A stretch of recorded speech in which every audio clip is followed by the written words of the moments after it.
The total drag due to air friction on a jet airplane traveling at 900 kilometers per hour is 30 kilonewtons.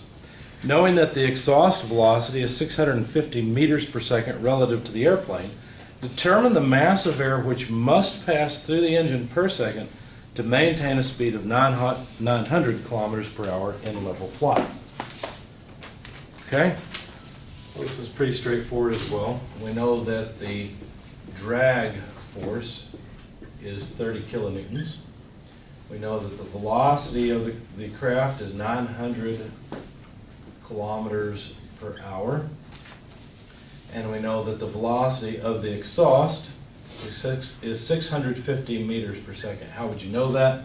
Well, when you get to thermo, I'll tell you how you would know it. This is relative, however, to the aircraft. And we want to know the mass flow rate of air required to maintain that velocity. So the equation we're going to use is one we've been using all along. Sum of forces in the x direction equals dm by dt, the mass flow rate multiplied by the velocity exiting minus the velocity entering in the x direction. Okay. Now, for the aircraft to maintain flight at a constant speed, the drag force has to be equal to the thrust force. And so basically this is the force required to accelerate the air that's going through the engine, because that's what a jet engine does, right? It sucks in air and pushes it out at much higher velocity. Okay, I'll show you a video related to this in just a minute.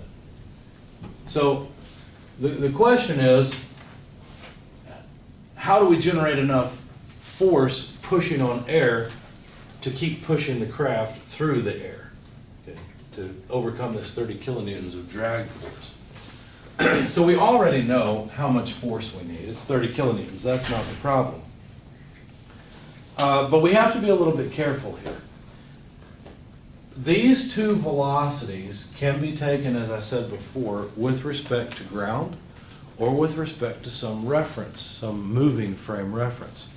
Since our velocity here, this one is relative to the ground, or excuse me, is relative to the craft, it would be most convenient to take both of these velocities relative to the craft. Does that make sense?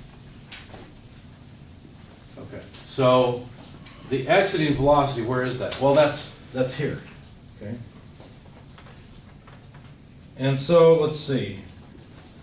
I want to make sure that I don't mess this up. What about the velocity coming in?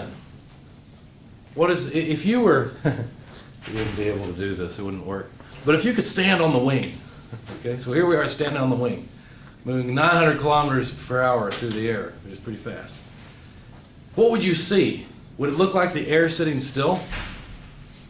Relative to you, the air that's coming into the craft is moving at 900 kilometers per hour. Does that make sense? It's not zero, because both of these are now taken with respect to the aircraft. So really, we know the exiting velocity, that's 650 meters per second. We know the incoming velocity, it is not zero, it's 900 kilometers per hour. Well, that's not convenient. Let's convert it.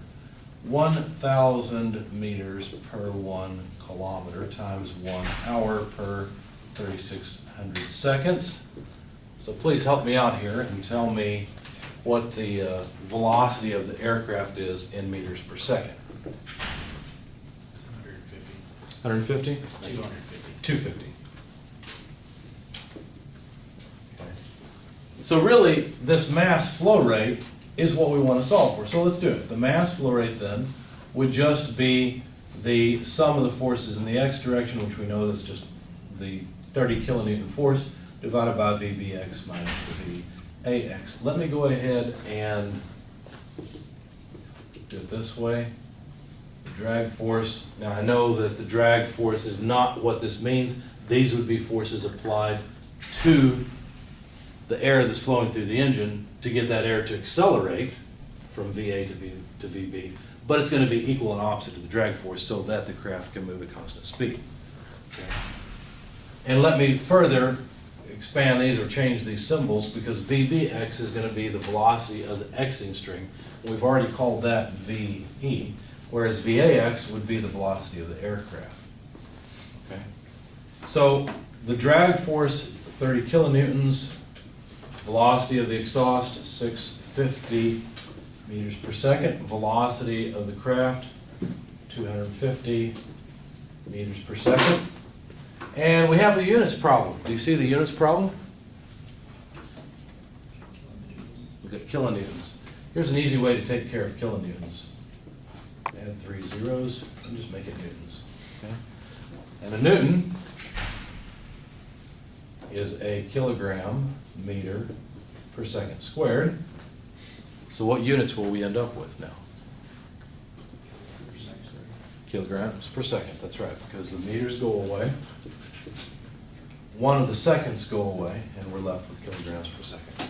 So plug that into your calculator, and let's see what the mass flow rate would be that's required to keep this aircraft aloft.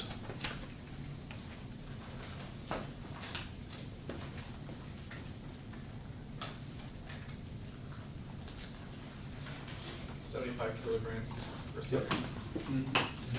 75 kilograms of air every second. Is that a lot of mass? Yeah. Let's find out. Go again to the back of your book and look for a conversion for mass. Let's see, we've got, let's go to pound mass because that'll make our lives easier. 0.4536 kilograms is 1 pound mass. So we need to divide the number we have, the 75, by 0.4536. What do you get when you do that? 65. How much? 165. So 165, that's about one of your all's weight, right? So one of your all's weight in air moves through the engine every second. That's a lot of air.